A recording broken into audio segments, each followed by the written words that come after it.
হে WhatsApp guys, কেমন আছো তোমরা? আচ্ছা, কি হবে যদি একটা দুষ্টু মিষ্টি ভ্যাম্পিয়ার মেয়ে একটা সাধারণ ছেলেকে ভালোবেসে ফেলে এবং ছেলেটি তাকে পাত্তা না দেওয়া সত্ত্বেও যদি ছেলেটিকে জ্বালাতে শুরু করে? আচ্ছা, এক সময় কি ছেলেটিও তাকে ভালোবেসে ফেলবে নাকি মেয়েটি তার থেকে দূরে সরে যাবে? মনে করো তারা একে অপরকে ভালোবেসে ফেললো, কিন্তু এক হবে কিভাবে? কারণ মেয়েটি হচ্ছে একটা ভ্যাম্পিয়ার আর ছেলেটি একটা সাধারণ মানুষ। শেষমেশ তাদের দুজনের ভাগ্যে কি হতে চলেছে এটাই নিয়ে আজকের এই রোমান্টিক ড্রামা। গল্পের শুরুতে শিয়া নামের একটা মেয়েকে দেখি, আর সে কোনো সাধারণ মেয়ে নয়, সে একটা ভ্যাম্পিয়ার এবং সে তার পরিবারের সাথে মানুষের মাঝে বসবাস করে। এখানে শিয়া রাস্তার পাশে দাঁড়িয়েছিল, তখন তাকে দেখে দুইটা মেয়ে নিজেদের মধ্যে বলাবলি করে, বলে এই মেয়েটা খুবই সুন্দরী। তখন পাশে দাঁড়িয়ে থাকা মেয়েটি বলে, আমি বহুবার গুগলে দেখেছি ভ্যাম্পায়ার মেয়েরা নাকি অনেক সুন্দরী হয়, আর এই মেয়েটিকেও ভ্যাম্পায়ার মেয়েদের মতোই কিউট লাগছে। তখন শিয়া তাদের নিকটে এসে বলে, হ্যাঁ তোমরা ঠিকই বলেছো, আমি সত্যিই একটা ভ্যাম্পায়ার। শিয়ার এই কথা শুনে মেয়ে দুইটা মনে করে সে হয়তো তাদের সাথে মজা করছে, এজন্য তারা দুজন শিয়ার কথায় তেমন একটা গুরুত্ব না দিয়ে ওখান থেকে চলে যায়। এরপর শিয়া নিজেই আমাদেরকে উদ্দেশ্য করে বলে, হ্যাঁ আপনি ঠিকই শুনেছেন, আমি একটা ভ্যাম্পায়ার। কিন্তু মুভি কিংবা বাস্তব বা বইয়ের ভ্যাম্পায়ারের সাথে আমাদের পার্থক্য আছে। সিনেমার ভ্যাম্পায়ার দিনের আলোতে বের হতে পারে না, কারণ রোদ্রে তারা জ্বলে যায়, কিন্তু বাস্তবে আমরা অনেক বেশি পাওয়ারফুল। আরেকটি বিষয় হলো, আপনারা হয়তো অধিকাংশ সিনেমায় দেখেছেন ভ্যাম্পায়াররা বেঁচে থাকার জন্য মানুষের রক্ত পান করে এবং মানুষকে মেরে ফেলে, কিন্তু আমরা কারোর রক্ত পান করি না। আমরা বেঁচে থাকার জন্য একটি মানুষকে টাচ করে তার শরীরের এনার্জি আমাদের ভিতরে কপি করে নেই, আর এটাতে ওই মানুষটির কোনো ক্ষতি হয় না। আবার যখন আমাদের এনার্জি ফুরিয়ে আসে তখন আমরা টাচ করার জন্য নতুন কাউকে খুঁজি। এরপর শিয়াকে দেখানো হয় একটা লাইব্রেরিতে বই কিনতে গেছিল এবং বই কিনে যখন বের হয়েছিল তখনই একটা ছেলের সাথে ধাক্কা লেগে দুজনেরই বই নিচে পড়ে যায়। তারা যখন বই উঠাচ্ছিল তখন শিয়ার হাতের সাথে ওই ছেলেটির হাতের টাচ লাগে, এজন্য সে কিছুটা ওই ছেলেটির এনার্জি ফিল করতে পারে। আর এই ছেলেটির এনার্জি টেস্ট করে শিয়ার কাছে অসাধারণ লাগে, কারণ সে এর আগে কারোর এনার্জি টেস্ট করে এতটা বেটার ফিল করেনি। এই জন্য সে ছেলেটির সাথে আরো একবার হ্যান্ডশেক করতে চায়, যাতে করে সে ভালোভাবে তার এনার্জি নিজের মধ্যে নিতে পারে। কিন্তু ছেলেটি শিয়ার সাথে হ্যান্ডশেক করতে চাচ্ছিল না। শিয়া তাকে বারবার রিকোয়েস্ট করে একটিবার হ্যান্ডশেক করার জন্য, কিন্তু ছেলেটি শিয়াকে খারাপ মেয়ে ভেবে ওখান থেকে চলে যায়। আর এই কিউট ছেলেটার নাম হচ্ছে হাও। ছেলেটি আজকের এই ড্রামাটির প্রধান চরিত্র, আর সে পেশায় একটি নতুন লেখক, কিন্তু নতুন হওয়া সত্ত্বেও তার লেখার হাত অনেক ভালো। এজন্য হাও অল্প বয়সে অনেক জনপ্রিয় হয়ে উঠছে। হাও তার বই প্রকাশকের সাথে দেখা করতে আসছে। প্রকাশক তাকে জানিয়ে দেয় তোমাকে আরো বেশি বই লিখতে হবে, তোমার লেখা 3টা বই এবছরের সব থেকে বেশি বিক্রি হয়েছে, এবং তাকে বলে আমি তোমার জন্য একটা প্রেস কনফারেন্সের ব্যবস্থা করেছি, তোমার কিন্তু সেখানে উপস্থিত থাকতে হবে। হাও তাকে বলে আমার এত মানুষের ভিতরে থাকতে ভালো লাগে না, আমি সেখানে যেতে পারবো না। অনেক মানুষের মাঝে যেতে পারবে না কারণ তার একটি রোগ আছে, এবং তার রোগটির নাম হচ্ছে নাইসোহোবিয়া।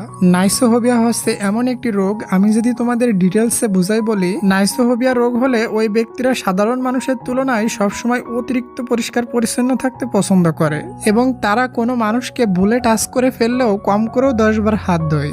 এক কথায় বলতে গেলে এই রোগে আক্রান্ত ব্যক্তি বিন্দু পরিমাণ ময়লা সহ্য করতে পারে না। তুমি একবার মনে মনে ভেবে দেখো, তুমি কাউকে টাচ করতে পারতেছো না, তার মানে এই রোগটা হাস্যকর মনে হলেও অনেক ডেঞ্জারাস। এজন্য তখন শিয়ার হাতে টাচ লাগার কারণে সে অতটা ভয় পেয়ে গেছিল, এবং এই কারণেই শিয়াকে পুনরায় টাচ করার সুযোগও দিচ্ছিল না।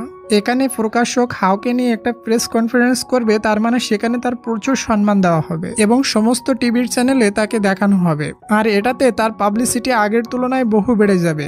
সবকিছু জানা সত্ত্বেও সে রাজি হচ্ছিল না, কারণ অত মানুষের ভিতরে গেলে সে দম আটকে মরে যাবে। এদিকে আমাদের শিয়াকে দেখানো হয় সে বাড়িতে আসছে। এখানে শিয়ার বাবার সাথে শিয়ার ঝগড়া হয়ে যায়, আর এটা নতুন নয়, মাঝে মধ্যে শিয়ার বাবা মায়ের সাথে শিয়ার অনেক ঝগড়া হয়। শিয়ারা 2 বোন, আর শিয়া হচ্ছে পরিবারের ছোট মেয়ে। আমি অনেকজনের কাছে শুনছি পরিবারের ছোট ছেলে মেয়ে নাকি দুষ্টু একটু বেশি হয়। আচ্ছা, আমি তোমাকেই বলতেছি, তুমি পরিবারের কোনজন? তুমিও কি শিয়ার মতন এমন দুষ্টু? কমেন্ট করে জানাও তো। ফার্স্ট কমেন্টটা আমি করলাম, পরের কমেন্টগুলো তোমরা করো। আজকে আমি সবার কমেন্টের রিপ্লাই দিব।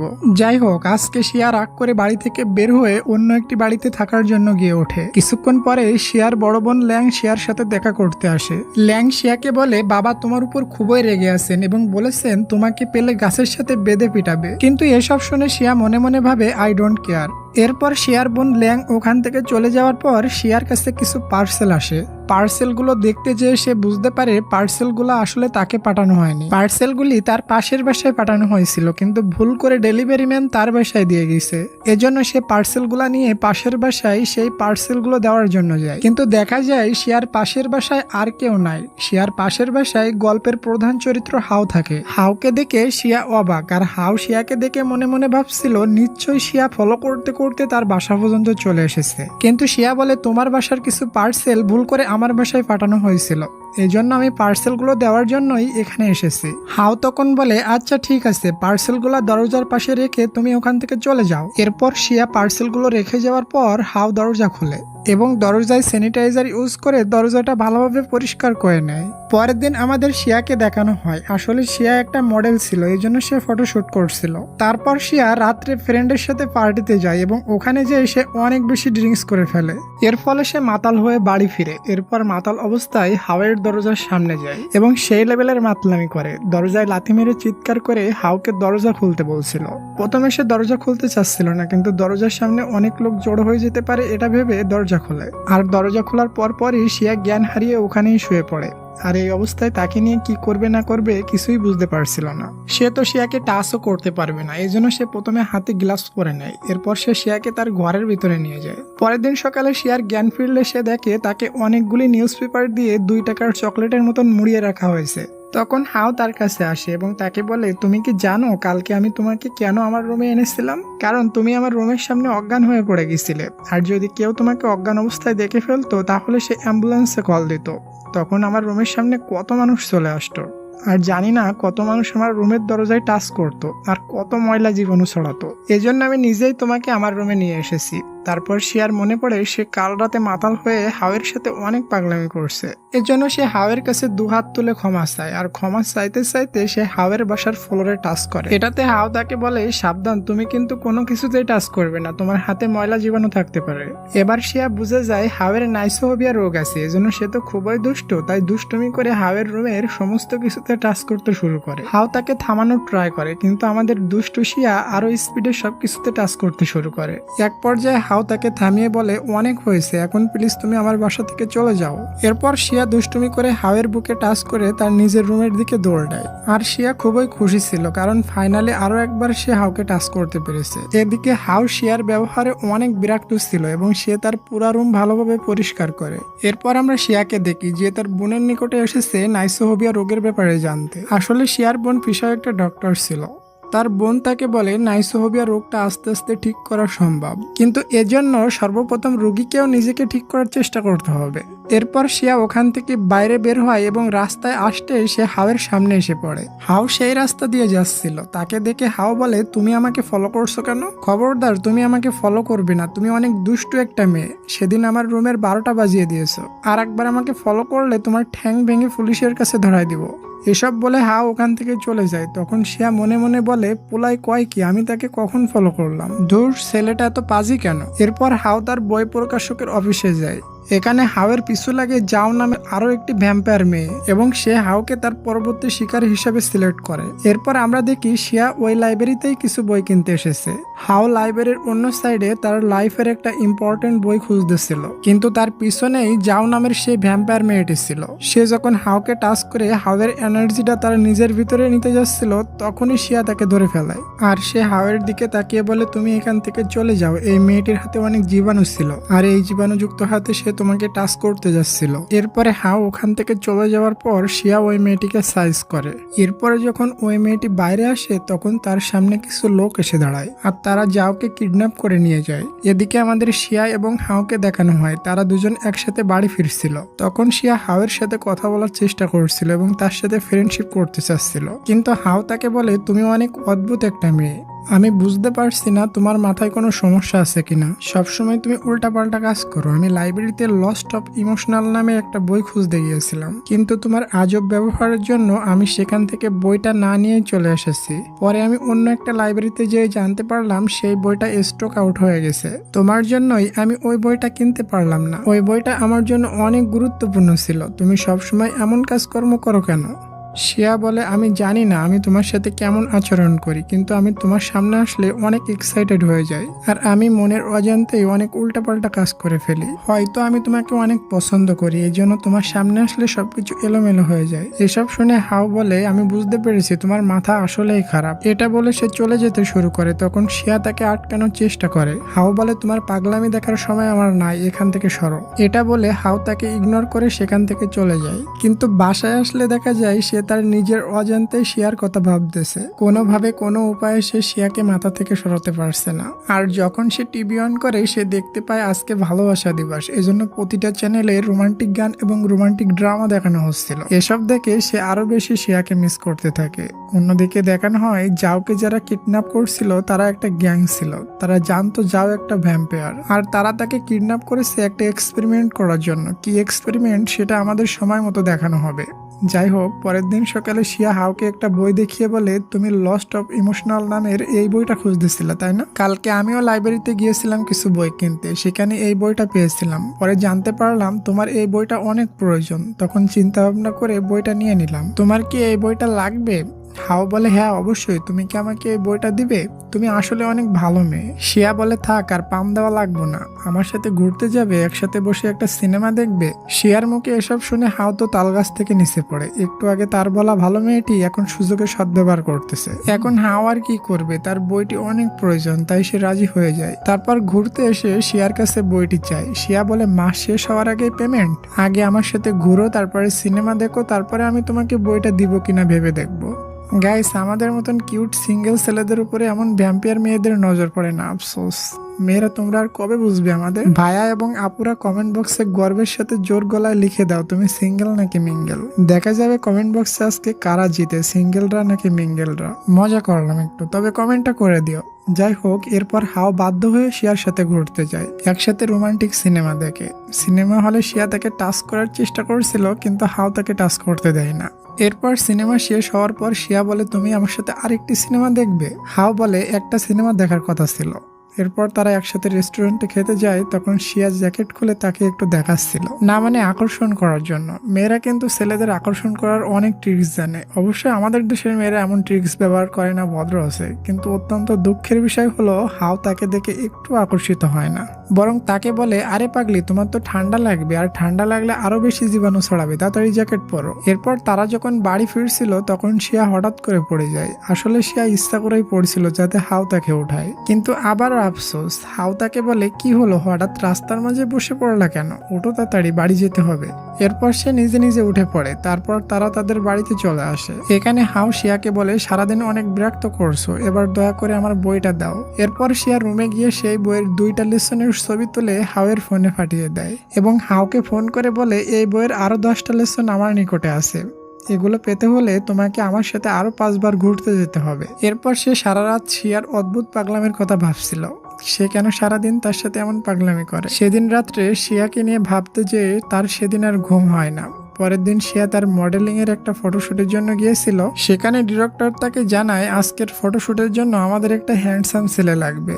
তখন শিয়ার হাওয়ের কথা মনে পড়ে। সে হাওকে ফোন করে জানায়, তোমাকে আজকে আমার ফটোশুটের জন্য আসতে হবে, তাহলে আমি তোমাকে বইয়ের আরো 2টা লিসন দেব। এ কথা শুনে সে রাজি হয়ে যায়, কারণ সে সত্যি ওই বইটা পড়তে চায়। এরপর সে ফটোশুট করার জন্য শিয়া যেখানে আসতে বলে সেখানে চলে আসে। আর এখানে এসে একে তো সে অনেক মানুষ ডেকে বিরক্ত হয়ে যায়, তার উপর তাকে বলা হয় তোমাকে সোফায় শুয়ে ফটোশুট করতে হবে।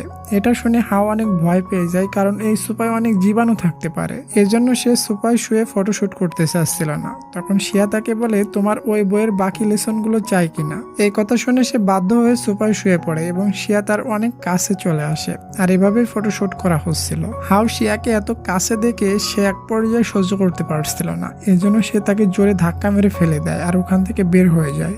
একটু পর শিয়াও তার সাথে চলে আসে, আর হাও তাকে জোরে ধাক্কা দেওয়ার কারণে সে গালে অনেক ব্যথা পেয়েছিল। এরপরও সে হাওকে টাচ করতে চাচ্ছিল। তখন হাও তাকে বলে, তোমার কি মানুষকে টাচ করার রোগ আছে নাকি? তখন শিয়া বলে, হ্যাঁ, তা না হলে আমি মরে যাব। কারণ হাও জানতো না সে একটা ভ্যাম্পায়ার। হাও বলে, তুমি আবারও পাগলামি শুরু করছো তাই না? থাকো তুমি, আমি চলে যাচ্ছি। এটা বলে সে ওখান থেকে চলে যায়। এরপর ওই দিন রাত্রে শিয়া তার প্রমিস অনুযায়ী ওই বইয়ের আরো 2টা লেসন হাওকে পাঠিয়ে দেয়। এরপর হাও রাত্রে তার ঘরের বাইরে হাওয়া খেতে এসেছিল। সে একটি বেঞ্চের উপরে বসেছিল, তখনই তার দিকে একটা কুকুর আসছিল তাকে টাচ করার জন্য। এটা দেখে হাও অনেক ভয় পাচ্ছিল আর সে নিজের মাইন্ডকে কন্ট্রোল করে নিজের মাইন্ডকে অন্য কিছু ভাবার দিকে নিতে চাচ্ছিল। সে তার জীবনের সুন্দর কোনো মুহূর্তের কথা মনে করার চেষ্টা করে। তখন তার ছোটবেলার মায়ের সাথে কাটানো সুন্দর কিছু মুহূর্তের কথা মনে পড়ে।